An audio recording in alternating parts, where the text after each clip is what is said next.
여러분 평소에 영양제 잘 챙겨 드시죠? 비타민 A부터 비타민 B, 비타민 C, 오메가3 아마 나이 들수록 이 영양제가 하나씩 더 늘어날 거예요. 근데 만약 이 많은 영양제 중에서 한 가지만 골라야 한다면 여러분들은 뭘 고르시겠습니까? 저는 그런 질문을 받으면 고민 없이 비타민 D를 고르겠습니다. 사실 비타민 D는 단순한 비타민이라기보다는 호르몬에 가깝거든요. 우리 몸 구석구석 관여하지 않는 곳이 없고요. 보통 비타민은 음식이나 영양제로 몸 밖에서 가져오는 영양소인데 비타민 D는 호르몬처럼 이제 우리가 햇볕을 받으면 피부에서 직접 생성하는 화학 물질이거든요. 몸이 이제 스스로 만들어서 지시를 내리는 신호 물질, 바로 호르몬인 셈인 거죠. 근데 문제는 우리가 햇빛을 너무 잘 피하면서 산다는 겁니다, 요즘. 실내에서 일하죠. 이동은 차로 하죠. 밖에서 나가면 자외선 차단제 바르고 그러다 보니까 이 시스템이 제대로 안 돌아가게 됩니다. 그래서 한국인 중에서도 꽤 많은 분들이 비타민 D가 부족하다고 나오거든요. 그래서 오늘은 비타민 D가 단순히 뼈에만 좋은 비타민이 아니고 몸에서 어떤 역할을 하고 왜 의사들이 이 수치를 자꾸 들여다보는지부터 말씀드려 보겠습니다. 비타민 D는 우리 몸 어디에 좋은 건가요? 우리가 이제 비타민 D 하면 다들 뼈만 생각하시게 되잖아요. 맞습니다. 비타민 D는 이제 충분해야 장에서 이제 칼슘과 이온이 잘 흡수되고요. 그게 뼈로 들어가서 뼈를 단단하게 만들어 주거든요. 그래서 비타민 D가 부족하면 골밀도가 떨어질 수도 있고 성인에게서는 이제 골다공증 같은 문제도 생길 수가 있습니다. 근데 요즘 비타민 D를 꼭 뼈 얘기만 끝내면 좀 아쉽고요. 비타민 D는 이제 면역 기능이랑도 연결되어 있습니다. 쉽게 말해서 면역세포는 원래 열심히 싸우는 존재인데요. 가끔은 너무 과열돼서 적이 없어도 혼자 흥분해가지고 싸우는 경우가 있어요. 그게 바로 이제 필요 없는 염증이라 하고 이 필요 없는 염증이 올라가면 괜히 피곤해지고 컨디션이 흔들리게 되거든요. 이때 비타민 D가 이런 면역 반응이 과열되지 않도록 조절해주는 브레이크 역할을 하게 됩니다. 그리고 또 하나, 근육 기능과도 관련이 있는데요. 비타민 D가 부족하면 근력이 떨어질 수 있고요. 특히 연세가 있는 분들은 균형 감각이 이렇게 떨어져서 넘어질 위험이 늘어날 수 있고요. 그러면 비타민 D를 어떻게 충전하는 게 좋을까요? 비타민 D를 올리는 방법은 크게 두 가지가 있습니다. 하나는 먹는 거, 또 하나는 햇볕을 받아서 피부에서 만들어내는 거죠. 먼저 먹는 것부터 말씀드리면요. 일반적으로 성인 기준으로 1000IU나 2000IU 정도로 흔하게 우리가 권하는 범위이거든요. 다만 이건 어디까지나 평균적인 범위입니다. 혈액 검사를 해보면 생각보다 수치가 많이 나오는 분도 있고요. 그런 경우에는 이제 기간을 정해서 용량을 올려서 교정하기도 하고요. 이건 꼭 본인 상황에 따라서 의사와 상의해서 조절을 해야 합니다. 왜 조심해야 하냐면 비타민 D는 지용성 비타민이라서 몸에 쌓일 수가 있게 되거든요. 너무 과하면 신장의 결석이나 신장 기능 문제가 이어질 수 있고요. 그리고 먹는 타이밍이 중요합니다. 비타민 D는 기름에 잘 녹는 성질이 있어서 공복보다는 식후에 드시는 게 흡수가 더 좋고요. 시간대도 언제 먹는 게 좋냐고 질문들 많이 하시는데요. 저는 밤늦게는 가급적 피하라고 말씀을 드립니다.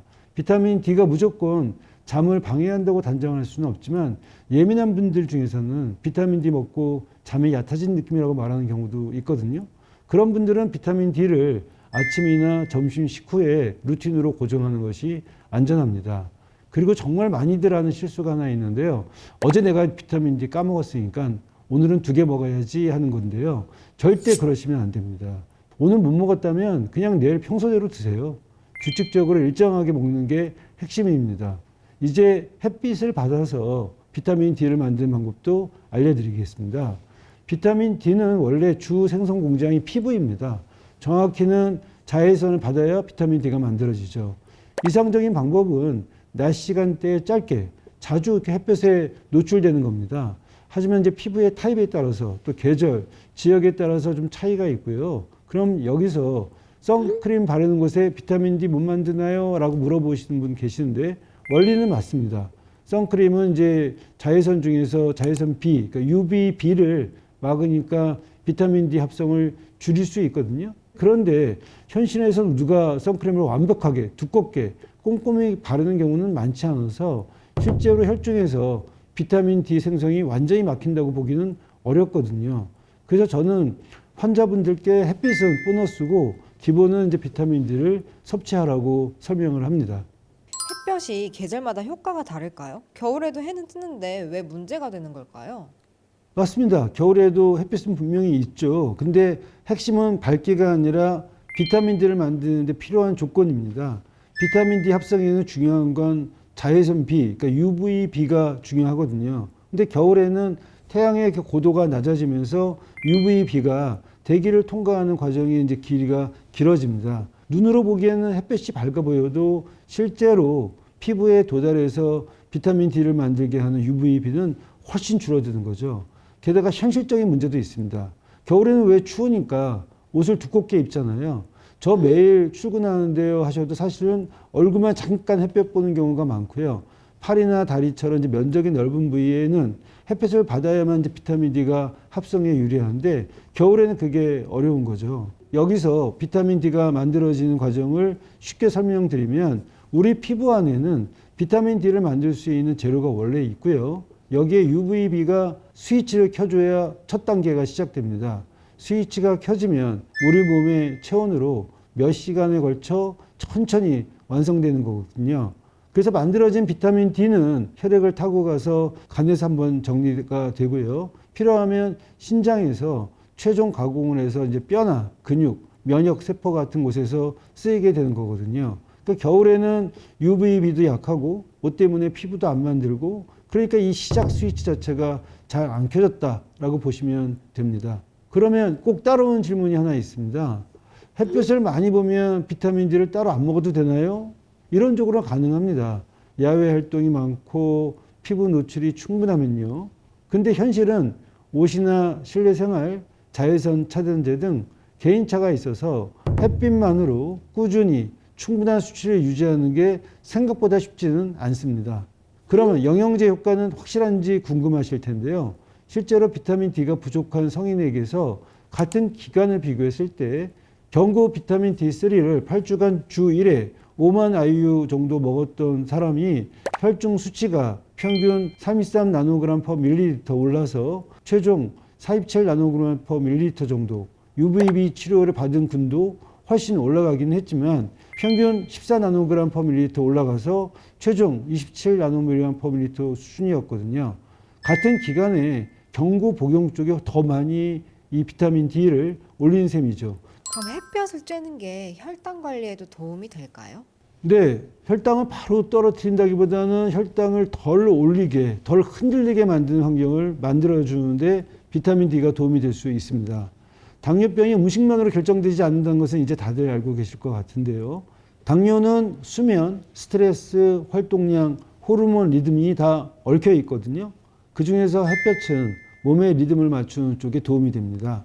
실제로 네덜란드 연구에서 제2형 당뇨병 환자들이 창문으로 자연광이 들어오는 환경에서 지낼 때가 창문이 없는 인공조명 환경보다 혈당이 정상 범위에 머무는 시간이 더 길었다는 결과가 보고된 적 있습니다.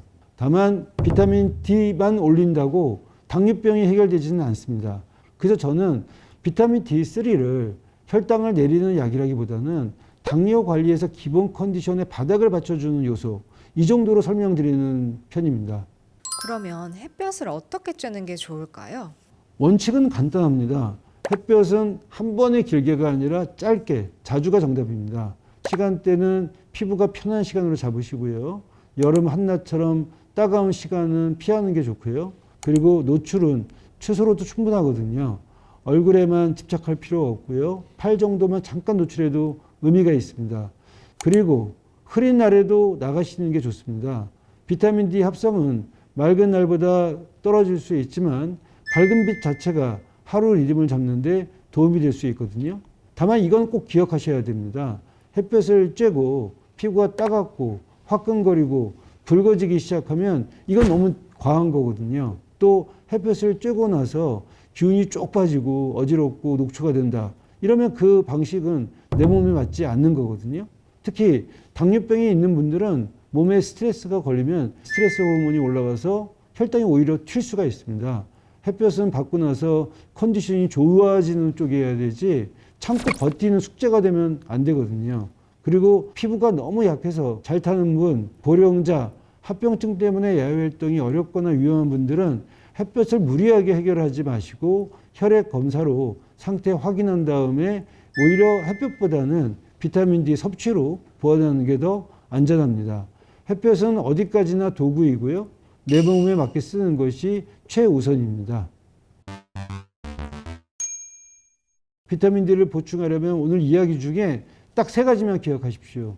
첫 번째, 햇볕은 한 번에 길게 말고 짧게라도 꾸준히 쬐라는 것입니다. 두 번째, 음식은 기본입니다. 비타민 D는 달걀, 등푸른 생선, 표고버섯 같은 음식들에 들어 있습니다. 다만 음식만으로 충분한 양을 채우기가 쉽지 않기 때문에 필요한 분들은 영양적으로 보충하는 게 현실적이라 할 수 있겠습니다. 세 번째, 비타민 D는요, 잠들기 직전에는 피하시는 겁니다. 여기서 한 가지 더 생각해 보셨으면 좋겠습니다. 우리가 머무는 환경, 매일 마주하는 빛, 그리고 수면의 질, 이런 것들이 각각 따로 있는 것이 아니고요. 다 같이 작용해서 몸 상태와 혈당을 만들어내는 것입니다. 그래서 봄에 들어서 혈당이 유독 흔들리다 싶다면 내가 뭔가 잘못 먹었나 하고 식단부터 자책하기 전에 내 몸이 겨울 동안 어떤 환경을 견뎌왔는지를 한번 돌아보시는 것도 좋습니다. 이제 계절도 바뀌고 밖에 나가면 이제 봄 기운도 느껴지잖아요. 무리하지 않는 선에서 햇볕도 조금 더 가까이 하고 또 몸 리듬도 다시 천천히 맞춰 보셨으면 좋겠습니다.